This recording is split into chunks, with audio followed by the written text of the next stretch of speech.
Менин момул мусулман бир туугандарым, кайрадан Ал Жардам кайрымдуулук фонду биз мындан 5-6 күн мурда Ош шаарына караштуу Будалык айылына келип, Жипар эжебизди тартып кеткенбиз. Азыркы учурда Жипар эжебиздин отчеттук видеосун тартуу алдында турабыз бир туугандарым. Биздин шотко 44.840 сом акча чогулган. Берген аманатыңыздарды, берген садакаңыздарды, нафакаңыздарды Аллах Таалам акыретте тоодой сооптор менен кайтарган болсун бир туугандарым.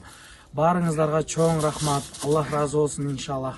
Биздин шотко 44.840 сом акча чогулган. Сиздердин алдыңыздарда берген садакаңыздарды, берген аманатыңыздарды Жипар эженин өзүнүн колуна тапшырабыз иншаллах. Баарыңыздарга чоң рахмат. Аллах разы болсун. Сиздерден мана аз да болсо берип аласыз. Мен элиме, желиме разымын. Алла разы болсун. Мен айыптыгман, ушуну сурадым эле болсо сурабайт дедим. Рахмат, чоң рахмат. Камбологула барча жакшы нерселерди каалайм. Өмүрүңөр узун болсун, өрүшүңөр жайып болсун, ниетиңер тилегиңер кабыл болсун.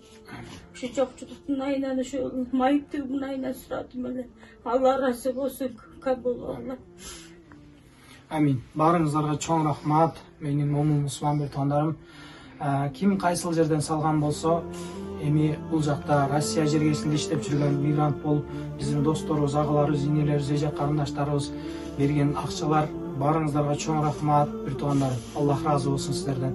Дагы да болсо иншаллах биргеликте жакшы иштерди кылып жүрө берели. Баарыңыздарга чоң рахмат.